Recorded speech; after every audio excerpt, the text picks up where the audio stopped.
এখানে দাঁড়িয়ে যে কথা বলছি যে গণতন্ত্র পুনরুদ্ধারের কথা, গণতন্ত্র পুনরুদ্ধারের কথা আমরা বহুবার বলেছি, কিন্তু গণমাধ্যম এখানে আমাদের সাপোর্ট দেয় নাই।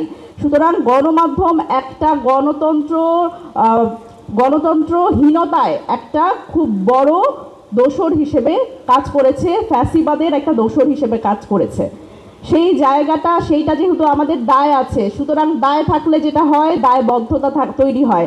এখন এই দায়টা আমাদের মোচন করতে হবে এবং আমাদের ভবিষ্যতে যে আমরা নতুন বাংলাদেশের স্বপ্ন দেখছি, যেই কারণে আসলে এই এত বড় একটা অভ্যুত্থান হলো, সেই অভ্যুত্থানের যে আকাঙ্ক্ষা সেটার সাথে আমাদের নিজেদের কিন্তু পরিবর্তন হতে হবে। এই পরিবর্তন নতুন রাজনৈতিক যেই বন্দোবস্তের কথা আমরা বলছি, এই নতুন রাজনৈতিক বন্দোবস্তে সবচেয়ে সুন্দর সুযোগ গণমাধ্যমের এখন নিরপেক্ষ হওয়ার। এই সুযোগটা যাতে আমরা না হারাই। দেখেন, আমরা এই যে এত বড় একটা অভ্যুত্থান হলো, বাংলাদেশে একেবারে জেকে বসা ফ্যাসিস্টকে পতন করা হলো, তারপরেও আমরা এখন দেখি এই গণ অভ্যুত্থানটাকে একটা আন্দোলন বলা হয়। বিভিন্ন গণমাধ্যমে আমরা লিখতে দেখি আন্দোলন, অনেকেই লেখেন আন্দোলন। সুতরাং আমাদের ভুলে যাওয়া যাবে না যে এই অভ্যুত্থানটা আমরা যদি আন্দোলন বলি তাহলে আমরা সেই পরিবর্তনের দিকে যেতে পারবো না, এবং এইটাও একটা অপসাংবাদিকতা। আমরা বহু বছর ধরে এই অপসাংবাদিকতা দেখেছি। আমরা দেখেছি যে যিনি ক্ষমতাসীন তার সামনে বসে স্তুতি বাক্য বর্ষণ করা। আমরা দেখেছি আপা আপনার শাড়িটা অনেক সুন্দর, এই প্রশংসা করা, যেখানে আপনি সাধারণ জনগণের আকাঙ্ক্ষার কথা বলতে পারতেন। আপনি সরকার প্রধানের সামনে বসে বলতে পারতেন যে আপনি যেই চুক্তিটা করে আসলেন এই চুক্তিটা কি আমাদের দেশের জন্য ভালো কিনা, জনগণ এটা জানতে চায়। আপনি সেই প্রশ্নটা করেননি। সুতরাং গণমাধ্যমের যেই ভূমিকা গণতন্ত্রের পক্ষে, সেই ভূমিকা গণমাধ্যম দেখাতে ব্যর্থ হয়েছে, এটাই বাংলাদেশের সত্য। সুতরাং আমরা এই ধরনের বিষয়ের পুনরাবৃত্তি আর চাই না। দেখেন, সামনে আমরা এখন সবচেয়ে বাজিং ওয়ার্ড হচ্ছে নির্বাচন নিয়ে আমরা সব জায়গায় কথা বলছি। নির্বাচনের মাধ্যমে আমরা আশা করি একটি সুন্দর সরকার আমরা দেখতে পাবো, এবং আমরা এটা আশা করি না আর বাংলাদেশে যে আবার সেই একই চেইনের মতো করে আবার আরেকটা সরকার বসবে, এই গণমাধ্যম আবার সেই সরকারটাকে তোষণ করবে এবং সেই সরকারটাকে আবার ফ্যাসিস্ট হওয়ার জন্য তারা রসদ যোগাবে। এটা আমরা আসলে কেউ চাই না এই নতুন বাংলাদেশে। সুতরাং এই জায়গা থেকে আমাদের মানসিকতার পরিবর্তন হওয়া দরকার। সব সংস্কারের কথা বাংলাদেশে বলা হয়, শুধুমাত্র রাজনৈতিক সংস্কৃতির যে সংস্কার এই একটা বিষয়ের কথা বলা হয় না। দেখেন, গণতন্ত্র পুনরুদ্ধারে গণমাধ্যমের কথা যখন আমরা বলছি, এখানে রাজনৈতিক নেতৃত্বের ভূমিকা কিন্তু খুবই গুরুত্বপূর্ণ। গণমাধ্যম কর্মী হিসেবে অথবা একটা মানুষ হিসেবে আপনি যে কোনো দল সাপোর্ট করতে পারেন, এটা আপনার অধিকার, আপনার রাজনৈতিক অধিকার। সুতরাং এই জায়গায় আপনি যে কাউকে সাপোর্ট করতে পারেন, কিন্তু একটা রাজনীতিবিদ হিসেবে আমার এখানে কি দায় আছে এটা আমাদের বুঝতে হবে।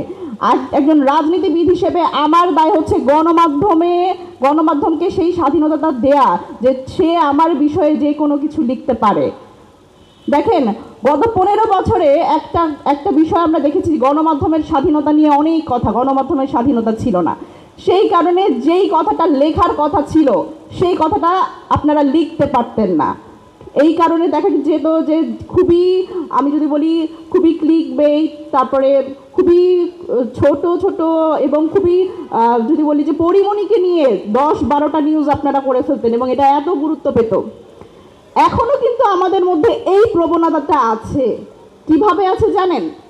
এই প্রবণতাটা আছে এখনো, সেটা হচ্ছে যখন আপনি এখন কিনা সব কথা বলতে পারছেন, আপনাদের যেই কাজটা সেই কাজটা করতে পারছেন, তখনও দেখা যাচ্ছে যে এই মুহূর্তের কথাই যদি আমি বলি, সেখানে যেই রাজনৈতিকভাবে দেখা যাচ্ছে যারা আসলে নতুন রাজনীতিতে আসছে তাদের কিন্তু নানানভাবে তাদের ক্যারেক্টার অ্যাসাসিনেশন থেকে শুরু করে একেবারে চটকদার ফটোকার্ড বানিয়ে সেটা সার্কুলেট করার প্রবণতা, এটাও কিন্তু দেখা যাচ্ছে। সুতরাং গণমাধ্যমের যেরকম দায় আছে এবং রাজনৈতিক নেতৃত্বেরও দায় আছে, এবং গণমাধ্যমে সবচেয়ে গুরুত্বপূর্ণ ব্যাপার হচ্ছে এই মুহূর্তে আমার মনে হয় মনিটরিং একটা সিস্টেম। গণমাধ্যমে এই ফ্যাক্ট চেকের ব্যাপারটা তো সাংবাদিকদের সাংবাদিকতার ইনহেরেন্ট বিষয়, কিন্তু এই যে ফ্যাক্ট চেকিংয়ের কোনো বালাই না রেখে যে কোনো ধরনের আসলে সংবাদ প্রচার করা, এই বিষয়ে কিন্তু আমাদের আরও নিজেদের আসলে মানসিকতা পরিবর্তন করতে হবে, নিজেদের আসলে সতর্ক হতে হবে।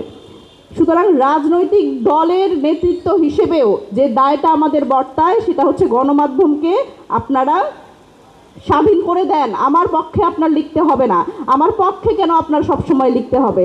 এবং আমরা অনেক সময় দেখেন বিভিন্ন টক শোতে কথা বলি, বিভিন্ন জায়গায় কথা বলি, আসলে আমাদের এই মুহূর্তে যেই টপিকে কথা বলার কথা, যেই বিষয় নিয়ে কথা বলার কথা, সেই বিষয় থেকে দূরে গিয়ে অন্য একটা বিষয় নিয়ে আসলে আমরা আলোচনা করি। গণমাধ্যম কিন্তু দেশে আমরা কি চিন্তা করব, কি কালকে আমরা কি কথা বলবো সেটা ডিসাইড করে। সুতরাং এটা খুবই গুরুত্বপূর্ণ, এই গুরুত্বটা আমাদের বুঝতে হবে।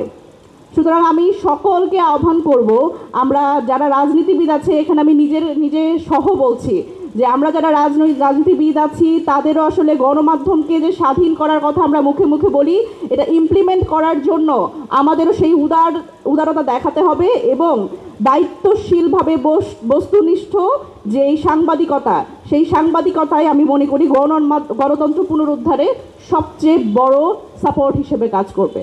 সকলকে অসংখ্য ধন্যবাদ। Immigration to Canada. We provide the best quality service and solution for Canada immigration. Please visit our website and contact for details.